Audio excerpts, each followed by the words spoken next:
दिवस होता रविवारचा आणि सकाळ एकदम छान झाली होती. रविवारच्या दिवसाची सुरुवात छान झाली होती. सुट्टी होती आणि श्रवणच्या शाळेमध्ये पॅरेंट्स टीचर मीटिंग होती, त्यामुळे आम्ही ती मीटिंग पण अटेंड करून आलो आणि छान झालं होतं सर्व. पूर्ण दिवस छान गेला. रात्रीचं जेवण वगैरे झालं, 9:30 वाजले आणि भाऊचा मेसेज आला की आजी गेली.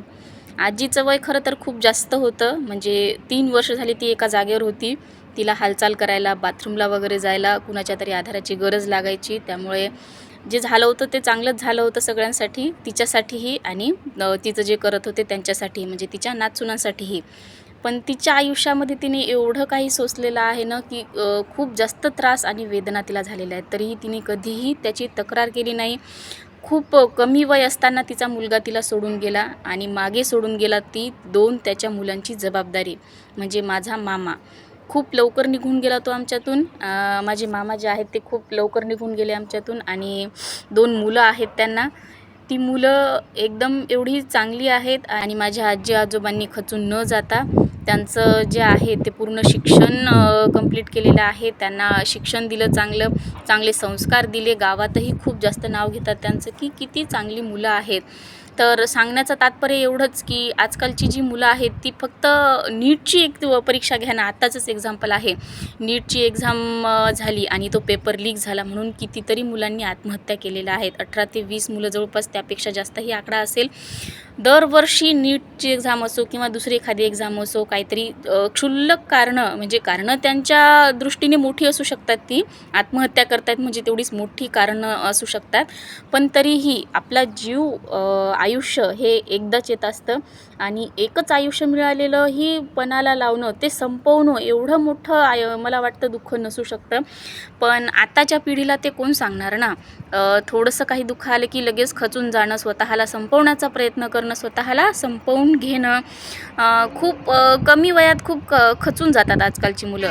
तर त्यांनी मला वाटतं की आजी-आजोबांकडून आदर्श घेतला पाहिजे. जी मुलं स्वतःला संपवण्याचा विचार करतात ना, त्यांना कदाचित आजी-आजोबांचा सहवास मिळालेला नसावा किंवा त्यांच्याकडून ज्या आहेत त्या प्रेरणा मिळालेल्या नसाव्यात. त्यांच्या गोष्टी त्यांना माहिती नसाव्यात, की आधीच्या काळामध्ये कसं आयुष्य होतं.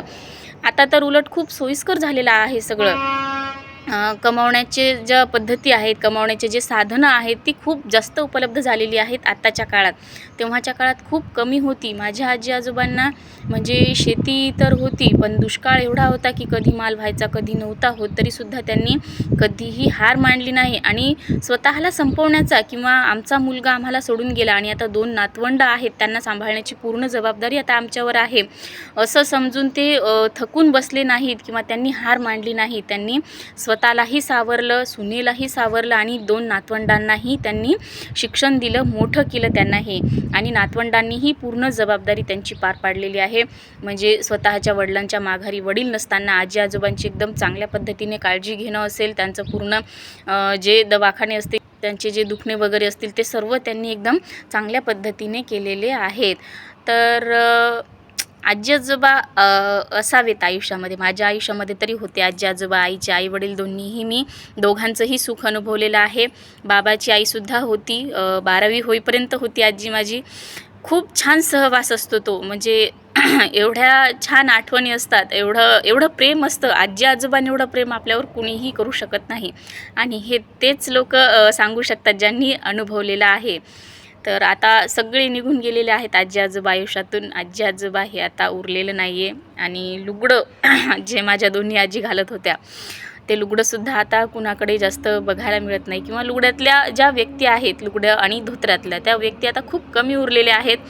ज्या आहेत, ज्यांच्या आयुष्यामध्ये आहेत, त्यांनी खरंच त्याचा अनुभव घ्या, त्यांचं सुख अनुभवा आणि त्यांना खूप जास्त प्रेम द्या. त्यांना आपल्या आधाराची आणि आपल्या प्रेमाची खूप जास्त गरज असते.